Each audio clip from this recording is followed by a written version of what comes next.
Hi, I am Monica Brandt, one of the world's first true fitness pioneers starting back in 1991.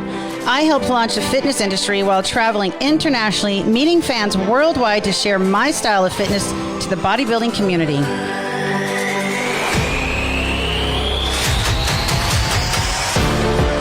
After a decade of fitness competitions, I earned one of the world's most prestigious titles, the IFBB Fitness Olympia Championships.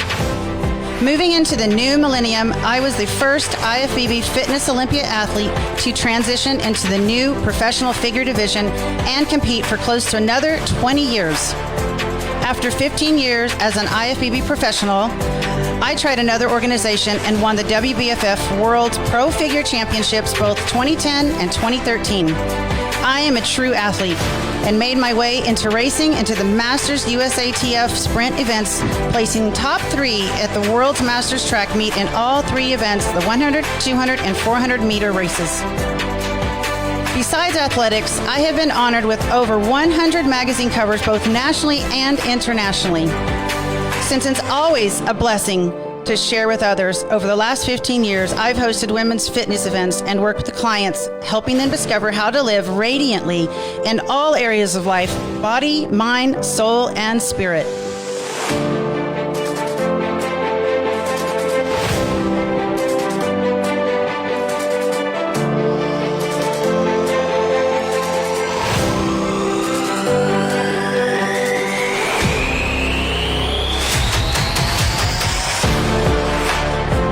The Monica Brandt Show is one of the ways I am honoring the legendary athletes, powerhouse individuals, and nutrition gurus that have laid a strong foundation in the past, help keep the current industry flowing, and offer inspiration to the next generations.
My beautiful friend, Sarah Lyons, and business partner. Oh. And I mean, she's right next to me, so sorry if we look at each other, we're like, hey. It's like we never see each other.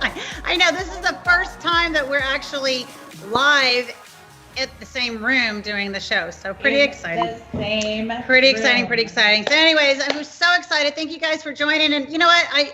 I just absolutely love seeing all the comments. You guys, thank you for joining tonight. And I know there's a lot of things that you could be doing tonight. I'm sure there's some kids' homework and dinners to make. So we're going to jump right into this exciting interview tonight. What do you think, Sarah? Are you excited? So pumped. You guys have no idea. This is like my favorite show. I've been looking forward to this show. I know. All the shows, and I'm so grateful to be here. Me too.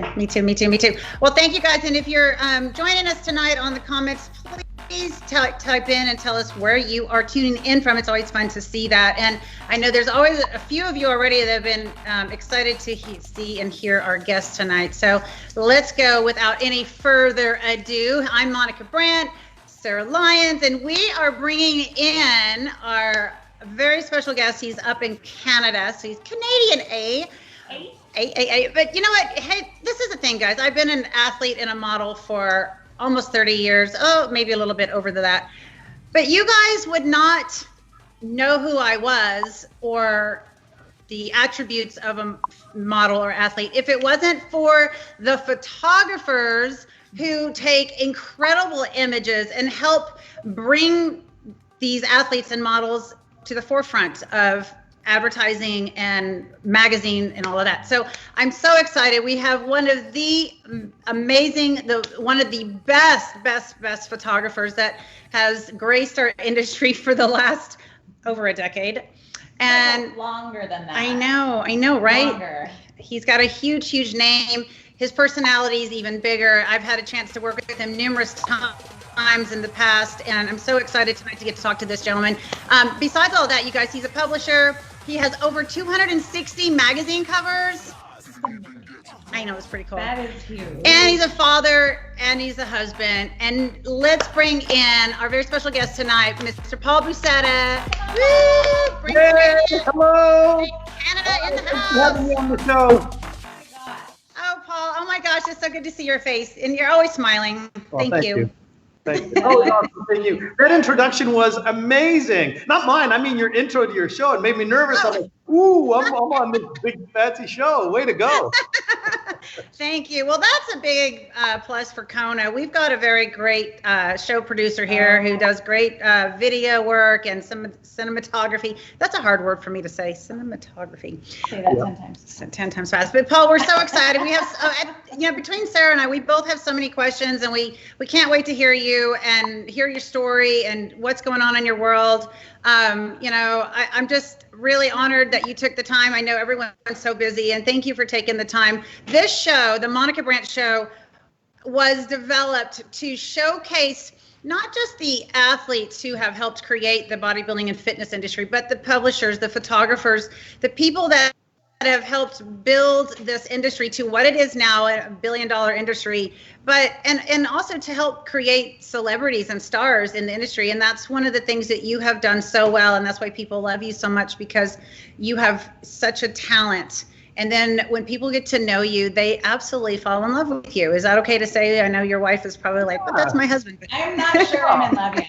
We just met last night, and you can't fall in love over 10 minutes. Yes, you can. Look at this. I think you could. Look at the smile. Okay, so here's how it works tonight, you guys. I have I want to say, first of all, thank you to my sponsors, because we couldn't have a show without our sponsors. So thank you to our sponsors. And I have 2 giveaways that I want to give out tonight. Now, unfortunately, they have to be USA because COVID bound and borders and all this stuff. So I'm so sorry if you're Canadian and you're Paul's fans and you can't win tonight. But I have 2 giveaways, and then I'm going to have to spit them out really quick because I sometimes I talk a little bit too much. So, okay, so 2 giveaways tonight, and these are things that you should be able to find easy enough online. Kona, do you have the one image we can pop up? Okay, so for the first giveaway, this cover right here is a Paul Buceta cover. So amazing. I almost said the date. Oh my gosh. Okay, so the question is, you guys, whoever gets the question answered first in the comments wins the giveaway from Legendary Foods. You'll get it shipped directly to your door. So again, you have to be in the USA. Sorry about that. But what year and month did this oxygen cover come out? Of course, that's me, and Mr. Paul Buceta shot it, and that's why I look so amazing, because it's Paul's photography. Okay, the second question for Aloe Life International, which all about digestive health, you guys. What was Paul's career prior to photography? 2 questions. Whoever gets the answer first, Kona's going to be watching, and you guys win. With the end of the show, we will announce the winners, and I will make sure to get your information so I can get those prizes out to you. Ready, set, go. All right, so Paul, Yep. I want to hear, how are you doing in this time? Oh, we want to hear, how are you doing in this crazy time of the world with all the COVID and all that's going on? Like, how has this been for you and your family? Well, at first it was pretty much like everyone else. Basically my season, I take January and February off, and then, well, not take it off, but it's very quiet that time because everyone's kind of fat and broke after the holidays and no one's ready to. But then, March is when I generally start picking things up again. And, with COVID coming out in March, it just didn't pick up. And I took this as an opportunity to just get a lot of, renovations done around the house and the studio. And but now things here in Ontario, we've picked things up again, and businesses are running. And although there's an incline again, I'm busy again. It kind of feels like the old times. The big difference is, though, I can't travel to locations to shoot like I used to.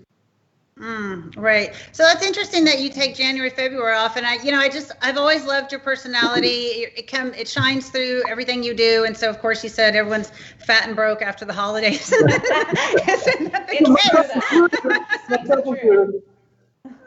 You just say it like it is. I mean, well, okay, that's awesome. I know I am. I'm fat and broke after the holidays.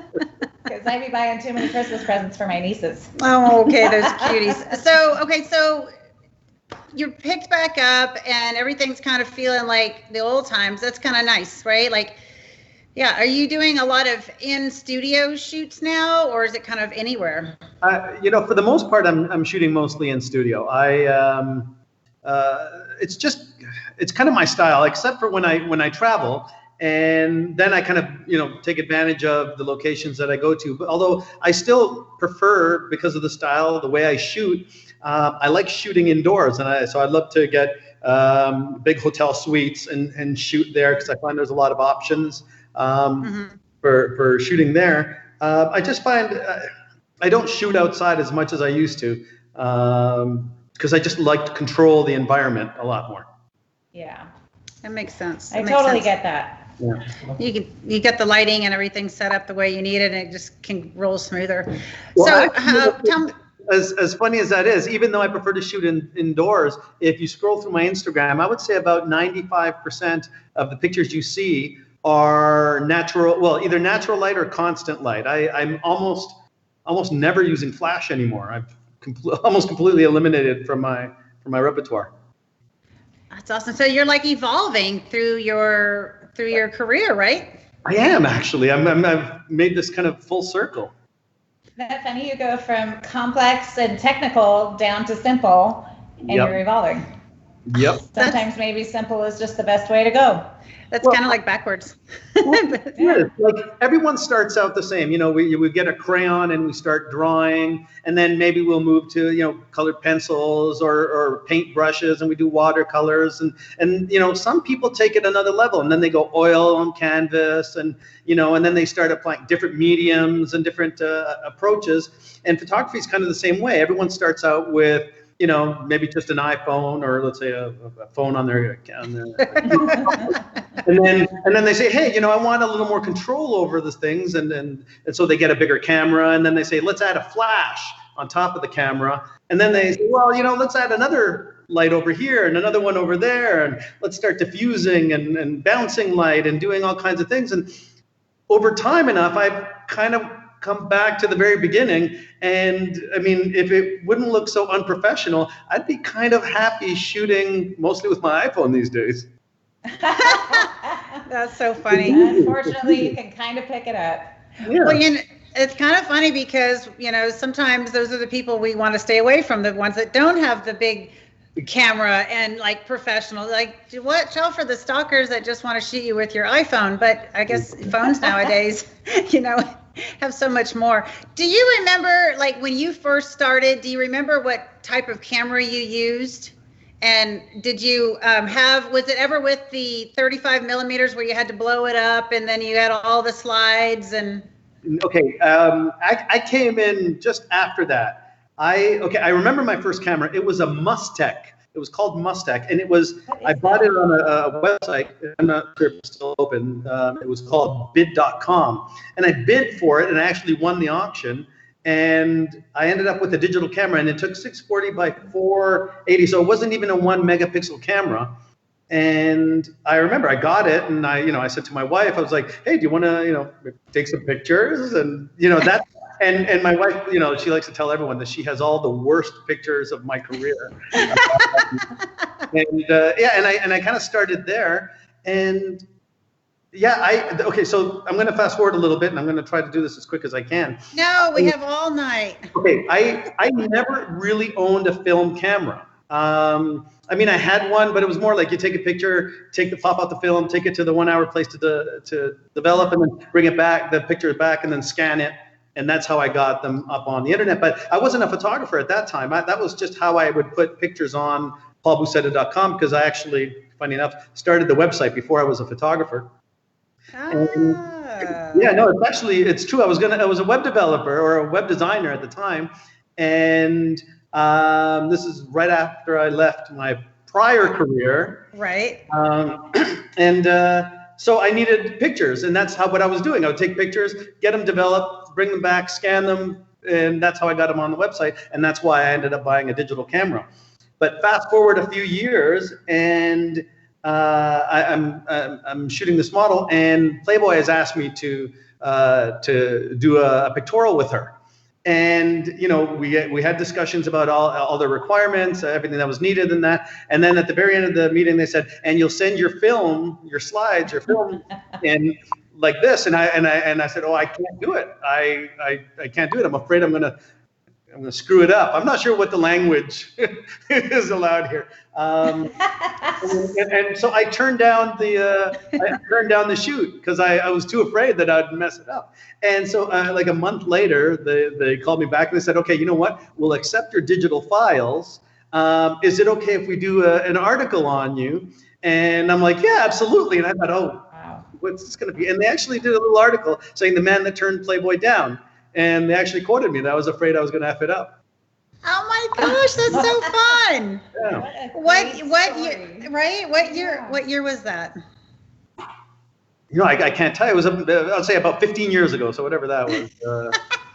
That's great. Yeah. Oh my gosh, that is really Who can tell fun. that story? Paul Buceta. Paul Buceta. So question, how did you go from that to fitness? Because first of all, you jumped from having this new camera and doing websites to shooting for Playboy. So there's, or getting an article, getting a feature in Playboy. There's a handful of time there that Playboy actually had to know about you, and you weren't just some website developer. So where are those years? Okay, it all happened really fast. It all happened in like a couple of years. So what happened is back then when I was designing websites, they were $20,000 a pop, which is why I decided to get into them. I knew a lot of people that had businesses that needed websites. And so, I mean, with that kind of money, I started learning on paulbuceta.com, and I was writing a journal. This was before the word blogger, I think, was even out there. This was before MySpace. This was before Friendster, I think. Like, this was early pioneer internet stuff, the Wild West. And so funny enough, I didn't know this, but I learned all the meta tags and how to get high up on the Google and Yahoo search engines. And I had just, like I said, bought this digital camera, and a friend of mine had a model that was accepted to an agency. So he asked me if I would mind taking pictures of her. And I was like, yeah, sure, she could come on down, and I'll get some pictures in my living room. I didn't have a studio or anything. And so she came over, she opens a suitcase, and it's full of lingerie. And I'm like, "You're gonna pose in your underwear?" Like, I remember saying those words. I was like, "What? Really? Like, I'm taking pictures of you in your underwear? Like, okay, this was not expected." So, needless to say, we spent the whole day shooting, and then I asked her, and this is all goes in to your question. I asked her if I could post the pictures on my website, and because my website was comedic at the time, it was kind of funny. I posted literally just funny things about me. That I just, as a joke, I put photographer on my website. I kid you not, it was a joke, photographer with a link to her pictures. But what I didn't know at the time was, because websites were so expensive, I was like one of 2 photographers in Toronto that had a website. So, wow. So people would Google Toronto photographer, and I came up, and that was the #1 result. That's the funny thing. And so models started messaging me saying, "Hey, would you take pictures of me?"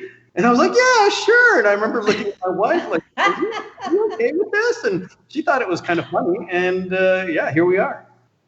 Wow. How long have y'all been married at that point? So that'd have been, well, maybe 18 years. We've been married going on 27 years. Congratulations, Oh, wow. Paul. That's So, huge. yeah. Yeah, so I don't know, 27 minus 18 there. So yeah, maybe like 3 So years. kind of taking a step back, because we're both married women and we love and appreciate our husbands very much. So can you share a little bit about how you met your wife, and how you met her, and how does she fit into your career? Because Okay. obviously she does somehow. Oh, absolutely, absolutely. So funny enough, we met in grade 7, and Oh, yeah, and Look at you. she was like valedictorian, and I wasn't at all. you were the class clown. Come on, I was cool. I was the class. Well, not quite class clown. I was cool. I was You were cool. the cool guy. Yeah, that and, made everyone laugh. Well, yeah. I was likable, and so I remember telling my good friend throughout high school. I said, "I'm going to marry that girl," and he would always be like, "Why?" Because she was like I said, she was very intellectual. She was,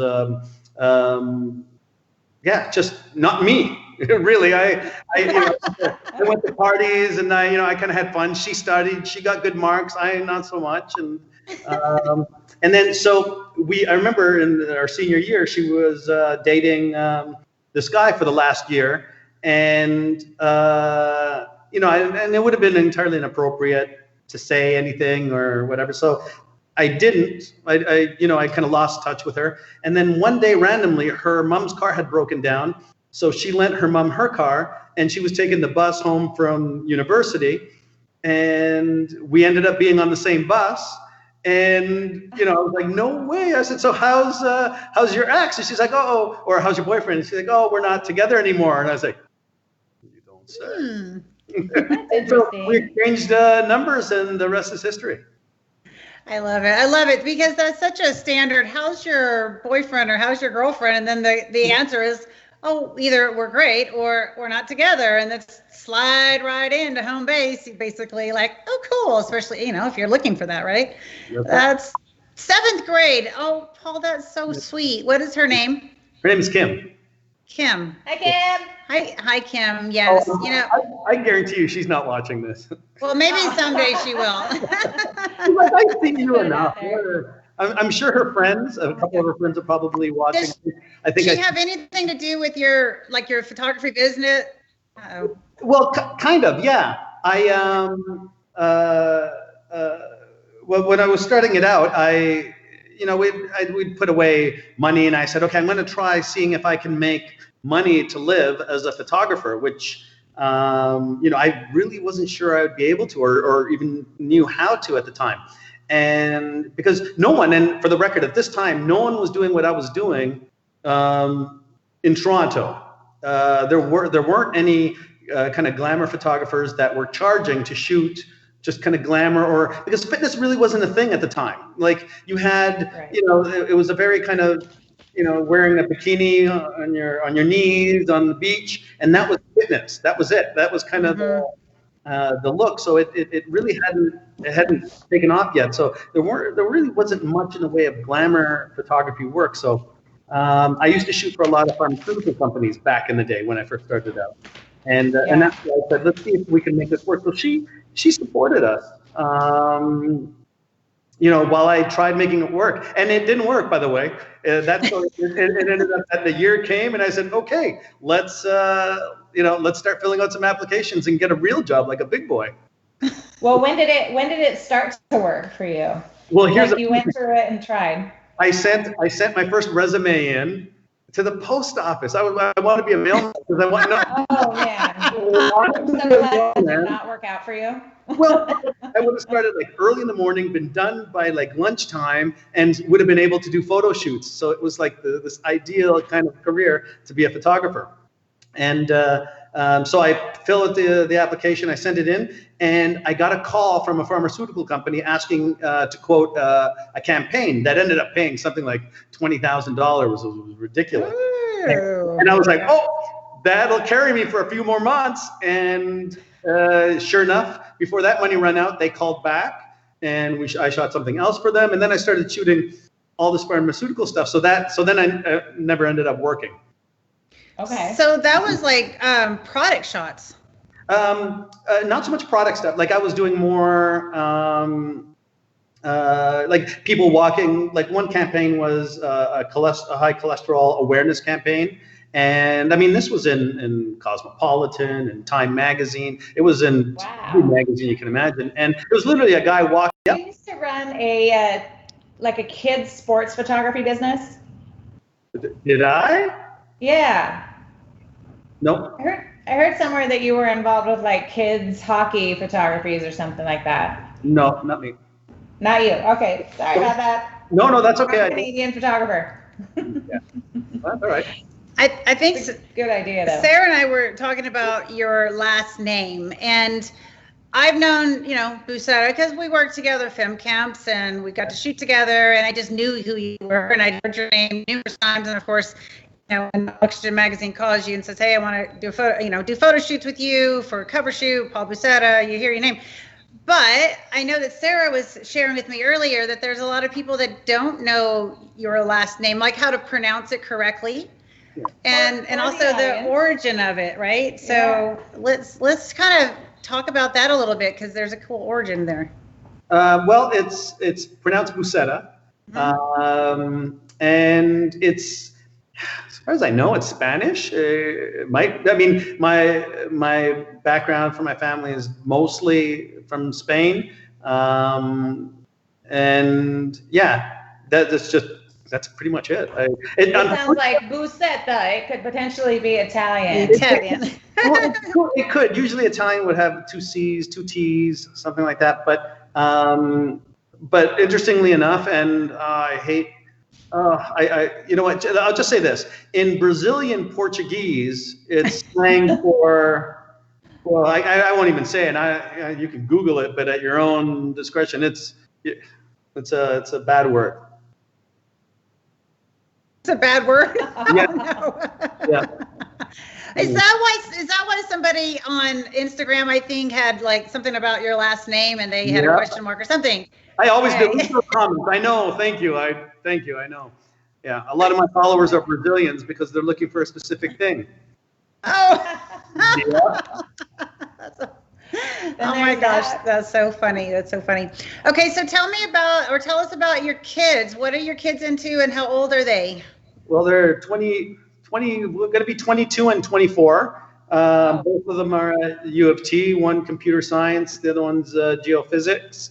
And the oldest one's working on his master's and teaching classes at U of T. And yeah, that's about it. I think the younger one is going to be, I believe, graduating this year. Wow. Congratulations. Yeah, congratulations. That's awesome. Yeah. So you got it sounds like a pretty solid family life, and your wife and you've been married forever. What keeps you guys as a couple? Like, what do you feel is the strongest? So maybe let's go out on a limb and just say, because for me, I'm all about like faith, family, fitness, kind of like the whole picture, right? Right. So I'm curious, you guys have been married, what, almost 30 years? Yeah. I mean, besides meeting in 7th grade, like what keeps you guys together, and what keeps your energy between the two of you and helps you stay, close as a couple? Well, we work together. We've kind of always worked together. We enjoy each other's company. And I mean, I see a lot of people that don't want to work with their spouse, and I can appreciate that. I guess to each their own. But I really enjoy working with mine. So I mean, we kind of do everything together. Okay, so there's a question that my father likes to ask me and my husband all the time, and he says, "Okay, so do you still like each other?" Great. You know what? That's a great question. Because I have a theory that you can fall in love with someone you don't like, and then one morning you wake up and you don't even like the person anymore. Right? Yeah. So, I absolutely like my wife. I enjoy her company. I actually call her my pretty girl. I'm always complimenting her. I always, always complimenting her. And here's a little something. We've never fought. In almost 30 years, you've never fought. No, we've never raised our voices. Never fought. That would not, to be fair, she'll get mad at me. And she'll say something like, you were supposed to be home at 7. You said that this, and we were supposed to do this. And I said, okay, I'm sorry. I'll make sure that doesn't happen again. Forgive me. I hate when things come up, and I hate that I disappointed you. I share your frustration. And she says, okay. And then later, that's the best answer you could give her. Yeah. And then later when she's in a better mood, I was like, wow, you were a little antsy earlier today. She goes, I know, I'm sorry. So, I love that. Well, you acknowledged her emotions were legit. You acknowledged them. Wow. So, how is it like when you're shooting and you've got all these beautiful women around? What is in your? Because I know. I mean, I've been around this business long enough, right? I've been shooting since I was 16, and I'm going to be 50 this year, and all the fitness stuff and all the models and all the boys around and all the different stuff, which, at the end of the day, we try to have fun and we want to have like a good time with the people we work with. And and I think you and I and Sarah are very similar that we enjoy people a lot. Absolutely. And we like to get to know people, and we want to know who they are so that we get the most out of the situation that we're dealing with, whether it's an hour or 30 minutes or 6 hours that we're working with somebody. So how, and maybe this is not a how, but maybe this is a kind of like, what are the best tips or something for, a relationship that maybe is in this kind of business where one person is so involved in a line of work like lingerie shooting or bikinis or whatever the case, and the other person maybe not. Like, can you give any kind of advice on maybe a couple that maybe the girl's a model and the husband is like a different business, and he's like, okay, I'm not sure how to relate to this, and I'm not sure if I like that you're in a bikini or lingerie in front of a male photographer. It's like, could you kind of speak on that a little bit? That's a tough one, because I get that all the time. Is the husbands, either they're incredibly supportive or they can be cautious and some of them are just kind of downright non-supportive. Jealous?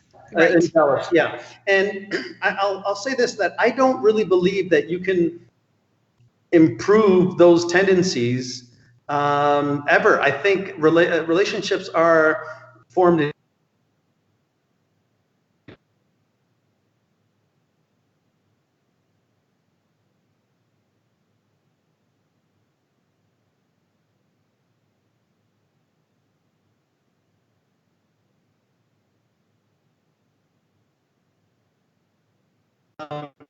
jealousy.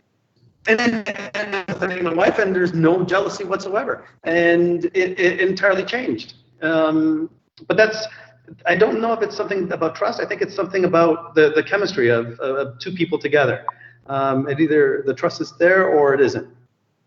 I agree 100%. On the flip side of it, I've had a boyfriend, while I'm being a professional photographer, and how sometimes things go over. It's just going to happen. Yeah. But he would call me freaking out if my 4-hour shoot lasted for 5.5 hours. And he's like, I thought you would have been done by now.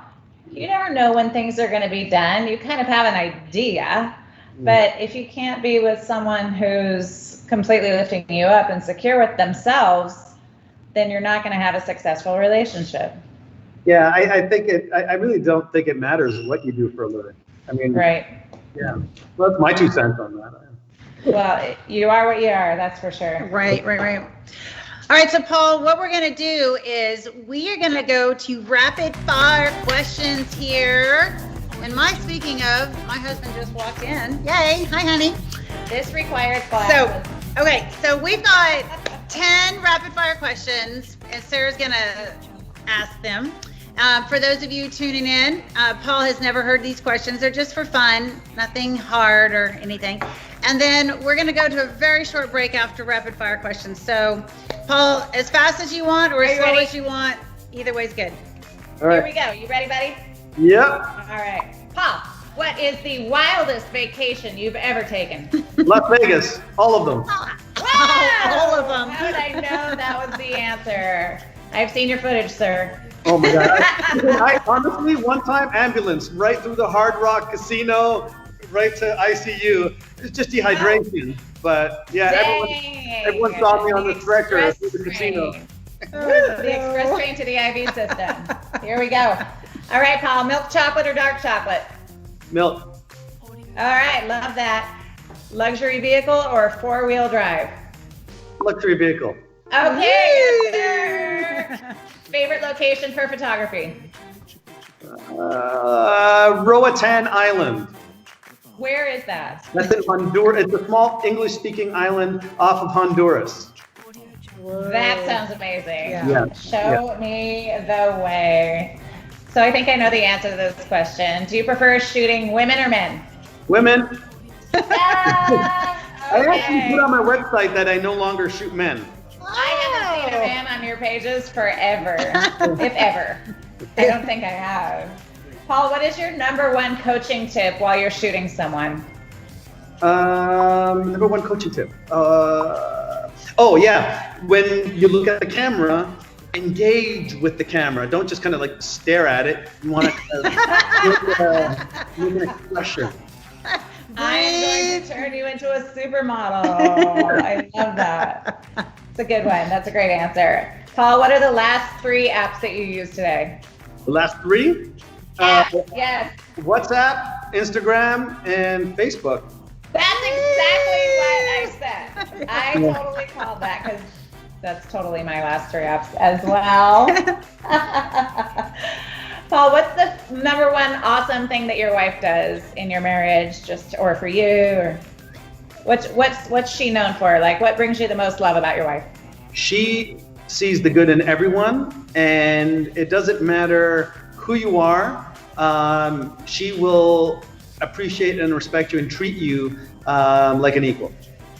That was multiple answers, but we will take it. We take it. I love that. Good for you, buddy. All right, what is the most annoying thing a model can do while you're shooting? Like in the middle of a shoot, what happens? What annoys you the most? Okay, when a model comes with a bit of like an entourage, and when they show up with their yes people, oh you look so and so, you look so, it's the worst. The yes people, the entourage yes people. I didn't know that was actually a thing. It can be. Hey, Monica, Do you know I'm what? gonna call 6 of my homies next time you come and shoot. Oh, we're wait, gonna Paul, decorate what? you with an entourage. Yeah, no, you'd be surprised. A few people have done that. That's not necessary, but I totally understand why that would annoy you. All right, Paul, what's your favorite holiday tradition? Well, I guess Christmas with the family.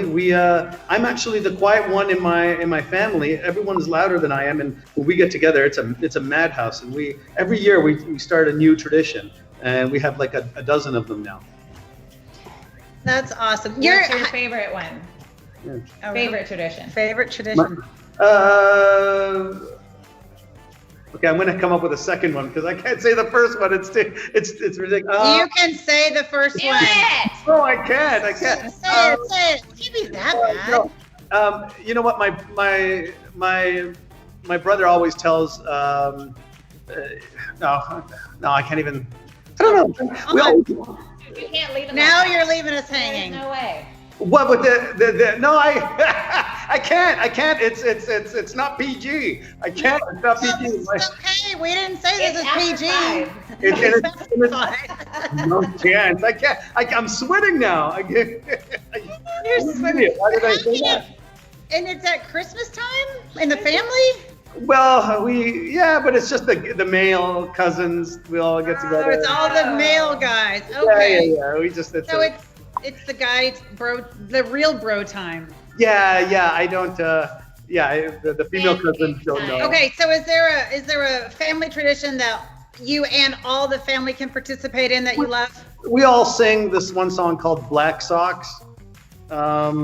It's but we sing it in a round. It's stupid. Black socks, they never get dirty, and it just keeps going. It's a silly song, but we're all just crying, laughing by the end of the song. Oh my gosh, that's so awesome! And you're the quiet one. I am actually, yeah. Crazy. All right, guys. Well, that's it, right, Sarah? Yeah. I wish we had more questions. Those are super fun. But we're going to come back in just a brief moment. Don't go anywhere, you guys. And if you have not answered the questions are, have we got any winners yet, Kona? We have for both of them? Ooh. Oh, the first one or the second one? The first one does have an answer. Okay, so you guys, any USA residents, I apologize you can't be outside of the USA, but COVID's kind of struck the shipping deals. But what was Paul's career prior to photography? Not website development, something else. What was it, guys? For those of you that can get shipping to USA, I have a great giveaway from Aloe Life International. Soothe all your digestive needs. So answer, comment section, go into break. We'll be right back with more from Paul Buceta. Yay!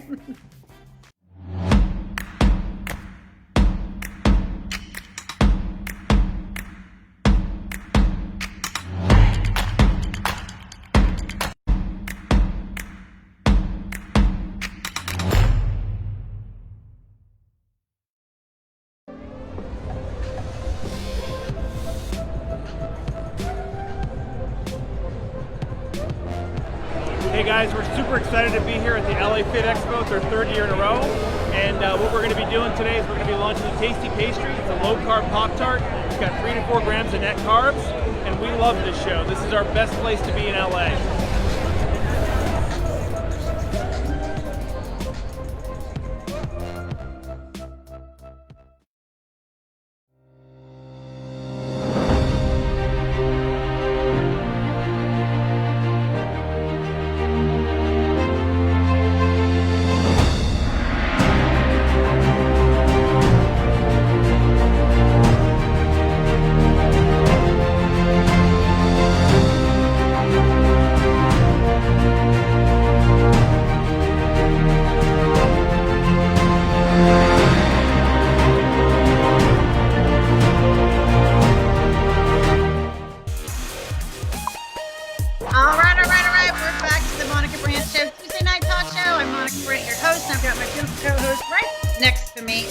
In person, Sarah Lyons, and and we are talking to the amazing Paul Buceta. Paul, it's so good to have you back. Thank you. So, okay, guys, we wanted to say thank you for tuning in and thank you for all your fun comments. We're kind of snooping over there. If anyone has any questions for Paul, please don't hesitate. Paul, I know you got a lot of fans, but if anyone has any burning deep questions, and I see some people have kind of talked about your black socks. So that's kind of an interesting thing for Christmas and black socks. I mean, it's kind of fun. Hey, do you guys all wear black socks at Christmas? Well, I don't think so. I don't think so. You know what? Maybe that should be your gift, your gag gift for all your family members, whoever. Stocking stuffers. Yes, everywhere. Everyone should have black socks. Everywhere. Legitly. So, Paul, it's been so fun talking to you, and I know Sarah has a couple questions she wants to bring up and kind of visit with you about. So I'm going to turn it over to the Sarah Lyons. And she can She can ask away. Hi, Paul. All right. So good to be sitting with you. Likewise. I just love everything that you've done for our industry. You really are the one that kind of bends the rules. You write your own rules. Yep. I love it. You're on the edge of whoa, life. Is this acceptable for fitness? In the eyes of, is it a lot? Is it too much? But it's perfect. It's Thank perfect. you. I appreciate that. And you create that, and I love watching the creation part of it. It's really freaking cool. One of the things that I admire most about your work is your black and white files. They're insane. Thank you. I want to know, is that something that you pre-plan before the shoot where you get to the location and it's this is definitely a black and white shoot? Or do you just kind of wing it after the shoot? Just about everything I shoot, I kind of wing, because for me, everything is kind of it's almost a feeling. It's almost an emotion. I look at what the model holds up, and I say, "Oh, that could be really cool with this style or that style." So I don't usually plan black and whites. They just kind of happen. And most of the time, all I do is, I'll be shooting away, and I'll say, "Hold on, let me get some in black and white," and I'll shoot some in black and white, and then I go back to color and shoot some more in color. And almost all the time, the models will post the black and white, and myself included. And I have two reasons why I think that's the case. I guess I should. Now you have to tell us. Well, one of the things I love in a lot of the photography that I would look at back in the day was kind of classic photography. And basically any photography that looks kind of classic, that looks timeless to me. I don't know, kind of speaks to my soul. Where I find the color stuff, you can almost date something. Because color styles change, the approach to color changes, where black and white seems to last much longer. Like, I have black and white images that I shot early on in my career that, hold on, that are still valid today, where a lot of my color stuff, you can kind of tell is more dated. Exactly. Well, the Stormtroopers series would not look right in color. Right? Well, you know what? You're right, though. The way I shoot it is a little bit meant to be black and white. But one of the other reasons, and you might know this, is because I generally shoot, and I don't like to edit my pictures. I'm lazy. I like to just say, there they are, perfect, it's done. I post away. But with black and white, I can saturate contrast and make the whites very white. So the skin can be very overexposed even. And I admit, I shoot overexposed on purpose for the purpose of almost airbrushing skin. And at the same time, I can have the blacks very black. So, but if you do that with color, the image just looks overexposed. Well, it absolutely has to feel right to you. You're the creator, and only you know what you feel when you're shooting. I completely get that vibe. But then Grandpa's basement, on the other hand, is kind of like a Paul Buceta mystery location that happened a while back, right? Yeah. Okay. So I bought this building about 10 years ago. Yeah, in 2010. And at the time, I bought it to be just my studio, and it's 25,000 square feet. It's a big space. Wow. When I shot Monica here, we shot in about a 5,000 square foot area, because just heating 25,000 square feet to be able to put oil on a model's skin and a fan on her without goosebumps, it costs you thousands of dollars in heating bills. So I started partitioning off the building into small areas, and one of the areas was this old office that was in the building, and that had wood paneling in it. And when I first moved into the I know building, where this is going. Yeah. So I moved from a 2,500 square foot studio to 25,000 square feet, and it was this big empty warehouse. And so I told a friend of mine, if you ever see any kind of furniture or anything that looks pretty good or whatever, bring it by. And he brought by this atrocious velvet, like a crushed velvet type sofa.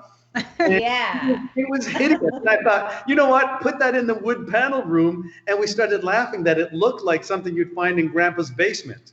And that's kind of where it came from. We found a green carpet someone had thrown out. I said, well, let's use that too. And so it became kind of a trademark. Everyone said, oh my God, I want to shoot in Grandpa's basement. And you shot my girlfriend Chelsea Davis in there. Yes. Hotness. I can't with her. She's like your ideal model, I think. Yeah, for everything that you represent, she represents to you as a model. Yeah, she does the great kind of fashion aesthetic with a fitness physique. Absolutely. She's stunning. I have one more question. What is your favorite camera style? Do you have multiple different camera bodies or different brands, or are you stuck on one brand? When I went to the store, I said, I need a camera that'll make me look professional. What do you have? Besides the iPhone? No, but that was it. I had that, what was the Mustec. It was nothing, but I got this gig to shoot. I used to shoot with this 3 megapixel Olympus camera afterwards, which was, at the time quite nice. And, but I needed a professional camera that had, a 35 millimeter camera, but it had interchangeable lenses and whatever. So I said, what looks cool? And the guy said Canon, and he had this big lens with it and that. So that's why I ended up buying a Canon. But I switched a couple of years ago to Sony because I really love the black and white of the Sony. But I was having real focus issues with it. And I decided I now flip back to Canon, and the new Canon, the EOS R, has the touch focus on the L display. So you're looking through, and you can, like a sushi chef, you can control so many things without having to take, without having to take, the camera away from your face, make adjustments, and then start again. I can literally do everything like this, and really, really quick. So the workflow is incredibly fast. And while I still love the black and whites of the Sony, I find I get the better shot with the Canon because it's much more responsive in my hands. I was just looking at that camera body today. I'm not even kidding you. Oh, that's awesome. I have, I kid you not, I have 2 of them because one broke down when I was shooting in Vegas, and I told the model, sit tight, I'll be right back. I literally grabbed an Uber, went to the store, bought a new one, and came back and finished the shoot. But I had a lot of models I had to shoot, so it wasn't just for the one. And there was no way I could cancel the shoots. So I had to literally run out and buy one. So now I have 2 of the same, and one of them has over 700,000 actuations on it. Well, that's a good mileage number for a camera. That's one. Normally by then you're petered. It's rated. It's rated for 200,000. Wow, that's like the Ford truck. Yeah. Okay, can you just break that down to some of us? Can you break down what that means to those of us that do not hold the camera? Basically, an actuation is a classy or fancy word for a picture, a click. That's an actuation. So basically that camera is rated to perform fine for 200,000 images. And like I said, I got 700,000 on one of them. And I don't even know what the other one has on it, but I've been using them both. So I'm going to assume the other one has at least, I probably have over 1 million on these 2. But having said that, I'll go to Vegas and I'll shoot 35, 40,000 pictures in 4 or 5 days. And, go to the Caribbean, it's the same. So, I mean, that would be, 5 trips and that would be it for the camera. But, luckily I managed to get more out of them. There's something to be said for wear and tear on the gear. Oh, yeah. Absolutely. You've got to make sure that you've always got some kind of half backup. You know. The only way I managed to get that many pictures is because I don't shoot with a flash. There you go. Yeah, shooting naturally, you go a lot quicker. Yeah. Well, does the flash end up messing with the camera? Actually, no, it slows down. So when you take it, you go click, and you wait for the flash to recharge before you can take the next picture. And when I shoot, I'm constantly moving, and I'm click, click, click, click, click, click, click, click, click, click, click, click, click, click, click, click. So yeah, you can't do that with flash. Right. Okay. I got it. So I have a question regarding, you're talking about maintaining and having a camera that lasts for a long time and does the work it needs to do. So how, Paul, because I'm a fitness person, how do you stay keeping yourself in a fit and strong condition so that you can withhold these, I know holding the camera is it's not light, right? No. And it's a certain position, the shoulders have to do a certain thing, and you probably hold it the same way all the time. And so your body kind of gets maybe in a little bit of a, crick from holding it the same way. So how do you keep yourself from having issues physically maybe we've got some photographer people out there that'll listen in and will be like, oh, that's a great tip. You know what, I kind of challenge myself because a lot of times I don't want to lie down on the ground to get the shot, but that's a really cool angle and I know it is. So I'm like, get down there, don't be lazy. And I think the fact that I just keep at it, that I think of myself as young, and I stay with it. Although trust me, I am feeling it more and more every day. Like I just say, I wish they would make smaller cameras, lighter cameras that had all the stuff that I need. You know. I like it. They. Who's they? Like this one. We need to develop a they. Who's they? Who are the they? Photographers need to get together and formulate this camera to make it actually happen. Wow. Hey, Sarah and I have been working together for about a year and a half now. It's kind of evolved over the time. And, you know, you were one of my favorite photographers for Fem Camps 3 years in a row. And Sarah came in, was a photographer for Fem Camp in 2013 here in Arizona. And so I got to work with you on that job, and that was just amazing. And you were a big reason that our Toronto-based locations were so popular. And so it was super fun getting to work with you on that. And I do remember your studio, and I remember the big giant room where all the girls had all their stuff, and they were cold in there, but they were so excited to be there they didn't care. And then we'd come over to where the shoot was going on, and it was warmer, and of course you have some lighting or whatever, and people are moving around and we're excited, you know, everyone's excited to be in that room. They kind of forget they're being cold anyways. But so Sarah and I have been, you know, working together, and we have really enjoyed like just the photography piece. So I've come in, and we now do photo shoots where it's just the last day of Fem Camp, basically. You know, we book the photo shoots and we're working together. Because after Fem Camp, I know you went from Fem Camp stuff, and I know you did a lot more besides Fem Camp, that's not the point, but it's like you went from that and you started Strong Magazine, or you were involved in it. What is your business with Strong Magazine? I know you're the photographer, but do you hold more than just that with Strong, or is that the main thing for you? Well, the Coles Notes is when Oxygen went bankrupt, however many years ago. It was on a Friday, and I remember thinking I'm out of a job. Kind of like that was my favorite magazine to shoot for, and I was like, well, that really sucks. And then on Saturday, I'm like, wait a second, there's a giant void left behind with Oxygen gone, and that's basically the next day. I called the then creative director for Oxygen, the best editor I thought they had to be the editor-in-chief, and Kirsten Brown. And I said, hey, let's start a magazine. And she's like, wait, that's crazy. I'm like, no, how hard can it be? Paper, words, pictures, it's a magazine. And she's like, well, when do you want to start this by? I'm like, super fast. And that was it. And yeah, so now 7-8 years later, Strong Fitness Magazine is everywhere. We were even licensed out in Australia. That's incredible. Congratulations. So, yeah, congratulations. That's so fun. And so are you the only photographer that shoots for Strong? No. I mean, we do. We have other photographers that shoot mostly out of the U.S. For Strong.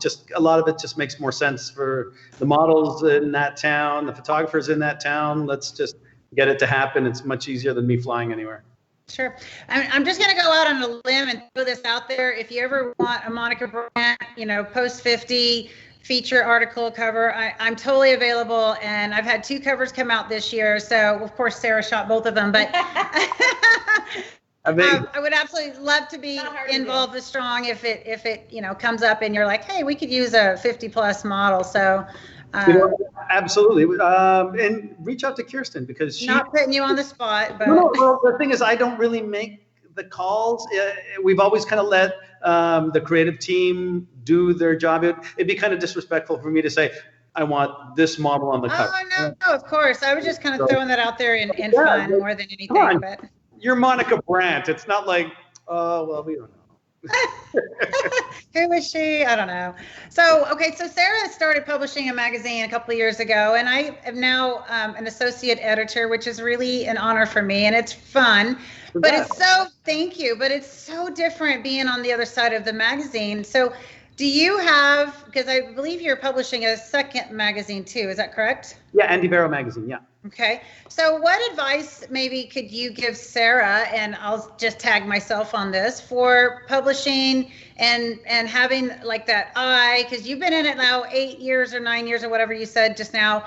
Sarah's in what, 9, 10 issues?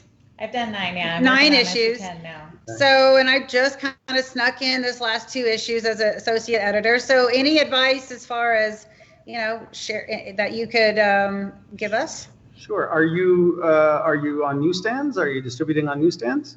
No, we're doing the print on demand thing right now. Okay. Print on demand is really expensive because, you know, they charge so much for a magazine that to make any money, you have to charge even more. You know, so it's a difficult avenue. God, it's a tough call to say how to make that work. You see, the thing with Strong Fitness Magazine is that it's not just the magazine. We run the camps. We have a supplement line. We have our online challenges. We have memberships. So we have all these other avenues for revenue, more than just advertising and newsstand revenue. So that's kind of the reality of publishing today. But whereas, you know, back in the day, you had, you know, Playboy, Hugh Hefner was buying jumbo jets. He didn't have a small private plane. He had like a 747 or something like that. And that was all with, you know, selling advertising and newsstand sales. And that doesn't that doesn't exist anymore. It just doesn't. No. But it's still a special, wonderful thing that you have to offer models. Do you know what I mean? And that's another avenue. Yeah, that's something that would work for you. And I have to see the magazine to know. But if it's is it kind of glamour? Yeah, it's all my stuff, right? There's all kinds of different looks that I've captured over time. You know, everything from 10 years ago all the way up till right now. And it's just ever changing. It allows me to think beyond what I've been doing for a decade plus and focus on other things. You're able to create topics for people and a way to have people tell their stories. Yeah. So that's kind of my avenue with it. Yeah, it's well, for me, yeah, I guess you could say it's a vanity project as well. I always kind of wanted to, you know, and if I had the money, I'd buy oxygen just because I wanted it. Back in the day, I was like, oh, I want, you know, we were in the bidding process after they went bankrupt. Oh, really? Obviously, we didn't get it, so we just launched Strong. When you say we, you've got a pretty good sized team working with you, don't you? Oh, yeah. So there was an investor that reached out to me after they heard that Oxygen went bankrupt and said, hey, and at the time we're designing Strong and getting it ready to launch. And she asked me if I'd be capable of running Oxygen if she bought it. And I thought, well, let me think about it for a while because I don't. And I was like, well, think about it. I'm prepared to launch my own. Of course, I can run an Oxygen. And so we entered the bidding. I myself even. Yeah, we entered the bidding process, but we didn't get it, and immediately launched Strong. Is Strong printable or is it just online? Oh no, it's distributed throughout the U.S. There's 25,000 newsstands it's on. Kroger's, CVS, you name it. I can't list them. And has it always been printed and distributed like that? Has it always been? Yeah. Yeah. That's awesome, Paul. That's awesome. Which is your favorite magazine out of the two that you work with? Well, Strong for sure. Yeah. I mean, Strong is just the powerhouse magazine. Andy Barrow is, I don't know, like I said, it's more of a passion project than anything. Okay.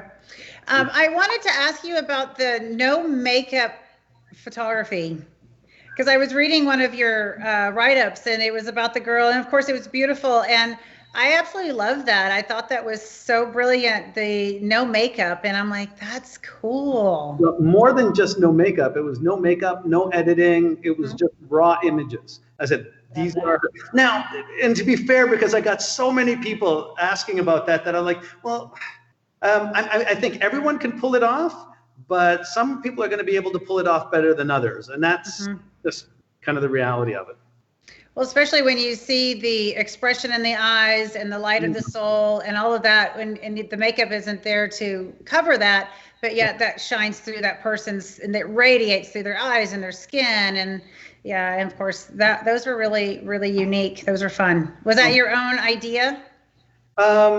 It kind of was, actually, because I had shot this model before, and she came in not wearing any makeup. And I remember looking at her thinking, I actually want to shoot you without makeup. I want to see the freckles. I want the imperfections. It looked beautiful on her. And so immediately she got into makeup, and, you know, and she still looked beautiful, but I thought, oh man, I really would have loved it. So I invited her back. I said, listen, this other day, I'd love to have you in, and we'll do this shoot, no makeup. And she almost canceled, admittedly, she almost canceled the shoot last minute because she was almost traumatized about the thought of modeling without makeup. And the funny thing is, at the end, we were looking at our images, and she starts welling up and she's teary-eyed. And, you know, I asked her, I'm like, why are you emotional? I mean, we've shot stuff like this before. And she's like, I've never, you know, people have said that I'm attractive, that I have a beauty about me, and I've never really seen it until now. And that's awesome. That was beautiful. And so, funny enough, I wanted to shoot a video, and I said, listen, would you be willing to come back in and do a video with no makeup? And she's like, are you sure, no makeup again? And so we just launched the video just a couple days ago, Because I'm Strong, with her, and she again was not wearing makeup in that either. It was a very beautiful, vulnerable piece. No, thank you. Really nice. Paul, did you grow up with sisters, or were you brothers, or do you have siblings? I have one brother, a younger brother, who, and I always joke with him that if I win the lottery, I'm going to hire him full time to go and be an actor, because he is the funniest person I've ever met in my life. And my whole family, everyone swarms around him and say, what funny shit is he going to say today? You know, so. And sisters, any sisters? No, I wish I had sisters. I just relate and understand women so much better than. Well, I think that you kind of catch where I'm going, because that was my question. And it sounds like, are you close to your mom? I was very close to my mom. Yeah. She passed away earlier this year. Oh my goodness. Yeah, you know what? I haven't told a lot of people, and I didn't post anything online about it. I kind of kept it private, but it was expected, and it's been a tough year that way. But I was very close with her. Wow, I didn't know that, Paul. I'm very sorry to hear that. No, that's okay. No one does, really. So my question kind of is, how are you so relatable and I guess honoring women? Like, how did you get to that place? Is that just something God gave you, that piece of your brain that connects well to women? And I think so. More so because I actually don't understand guys. Like, I watch what some guys do, and I'm like, are you stupid? Like, what? I mean, do you want women to like you? Like, what are you doing that for? And I'm like, I just don't understand. I want women to like you. I don't know. I just get along so much better with women that's why I kind of just love working with them. Well, you have a heart for women, and you certainly make a lot of women feel confident, and we need that. We need those. And God says that we're supposed to take care of each other, and we're supposed to love one another. And I think the way you work, you've done that for so many women. So thank you for all that you've done in this industry. And the time that I got to shoot with you and to be around you was amazing. And I hope one day I get to work with you again. It's been a long time. So I hope we get to as well. Thank you. So, our time goes by so fast. I want to just say thank you to everyone that's been tuned in and listening here. Thank you so much. I know there's so many things you could be doing right now. And we do have a winner for the 2 questions. Just so happens to be one of my clients. So thank you, Tanya, for joining us. So Tanya Wisdom, how cool is that name? I mean, who wouldn't want to be called Wisdom? Tanya Wisdom Stolniker, you are our winner chicken dinner for both of the awards, or giveaways, excuse me. So I'm so excited to get you the Legendary Foods and Aloe Life International. I know how to get hold of you girls, so you don't have to worry about sending me anything. So congratulations to Tanya. Yay for Yep. Thank you for tuning in. Paul, I guess in the closing here, I'd like for you to share any last advice or tips or anything you think would be great wisdom for our listeners, or anything that you'd like to share. And also, how can people find you online? And so if you could just share those couple things, and we're going to have to wrap up here because I know everyone's got. Well, to find me is very easy. I've kept my brand consistent. It's always just been Paul Buceta on Facebook, on Instagram, and paulbuceta.com. Advice, and this is something actually I get a lot because I shoot, and even women that do fitness stuff. When people comment negative, if you want to post something that you're proud of, images that you love, how beautiful you look, how amazing, how hard you've worked to get to that, and someone posts something negative, just remember that this is not about you, it's about them. They're going through something. If they felt the need to write something negative, don't let it become about you, because it really shouldn't be. Mm-hmm. I like that. I really like that. And I don't love it, but I like it. And I think sometimes liking is better than loving, right? So as we talked about earlier, that's great advice. And really, that's great advice. Thank you. She likes that. Yeah, exactly. Awesome. One last question, Paul. How do you stay fit and love life? How do I, you know what? I don't know. I think I'm 21 with 32 years experience. And I don't know. I just love being happy. I get a little happy, and that makes me a lot happier. And it just kind of like that all the time. And sometimes I have energy drinks. That's good. What's your favorite? May or may not be involved. What's your favorite energy drink? Well, Monster. But like I kind of joke when I say energy drinks. I have a little bit, and then I have to throw the can away because it's a waste, because it's too much. I don't metabolize caffeine, so I don't drink coffee, and the energy drink really I get high. Like, it's ridiculous. Oh, that's interesting. Okay, because you said that, and because I'm still involved in fitness, can you just share how did you find that out? And this is going to be the last question, I promise, because I think that could be good information for other people. How do you know you don't metabolize caffeine, and what does that look like? Because somebody on here might be going, well, that's me. And okay, well, interestingly enough, I did the 23andMe test, and it came back saying that my body doesn't, or I guess my DNA, I don't metabolize caffeine, and it says you probably don't drink coffee, and you don't, and it was right about everything. And and I said, well, that explains it. And then one time I overdid it, and I drank 2 big Monster energy drinks, and I ended up in the hospital. So. Oh my gosh. And so I said, so yeah, apparently I don't metabolize caffeine, and yeah. Okay, well, that's good information, because, sometimes those little things can help somebody, because someone else might have the same thing. So did we have any comments we wanted to look at, Kona? We're good. Everyone's just excited about what we're doing here. So thank you guys so much. Paul. Thanks for spending time with us. Man, it's been awesome. It's a pleasure, guys. Thank you so much for having me.